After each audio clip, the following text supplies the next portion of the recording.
So we are once again back to the cylinder tank house. We have hazy water and a scratch. I put a scratch in the tank.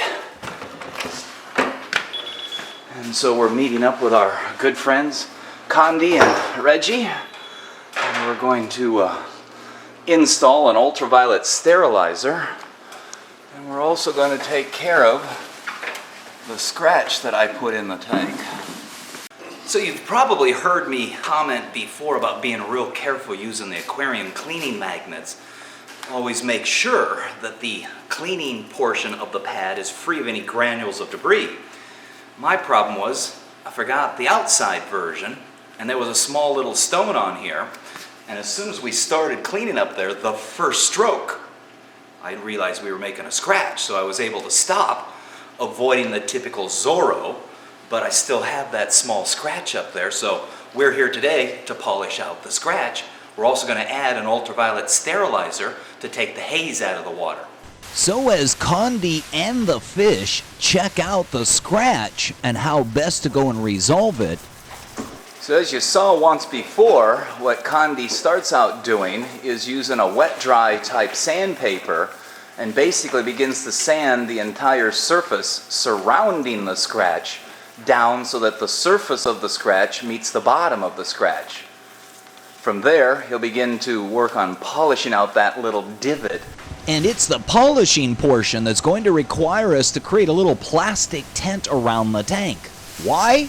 Because we're going to use a buffing wheel, and the buffing wheel might throw around some of that polish, and we don't want to splatter it around the aquarium or around the rest of the house. So the plastic will contain the splashing, or the splattering, as the buffing wheel throws it around a little bit.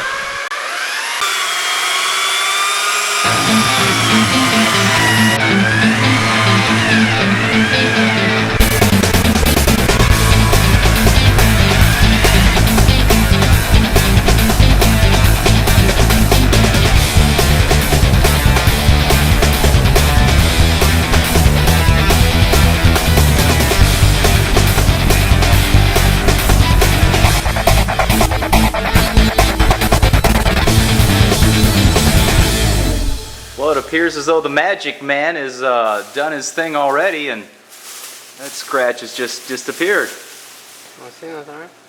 Wow, impressive. Impressive is right. My friend Condi's done a fantastic job. He's made that scratch disappear. Very good.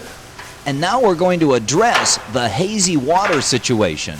The hazy water that I think I can resolve with the use of an ultraviolet sterilizer. So on occasion, there are situations that arise where bacterias or algae find an environment that is extremely inviting to them, and they will blossom or bloom in that environment, and as they do, they tend to cause a haziness. With algae, it would tend to be a green haze within the water, and with bacteria, it tends to be kind of a cloudiness in the water, almost as though you poured a cup of milk into the tank. This tank, for whatever reason, did develop a bacterial bloom, so all that water became white, hazy, kind of cloudy. At first we assumed that it might have been simply because I added too many fish to the tank too fast. But over the course of 2 weeks, it's just barely decreased. You can see today, it's not really that bad, but this is one of those situations where an ultraviolet sterilizer does become a piece of equipment that's beneficial in the tank. Well, it sounds like I've got something to say there, or at least an opinion on ultraviolet sterilizers. So make sure to come back for part 2 as we describe to you what an ultraviolet sterilizer is and how it works and why it works. Or doesn't work.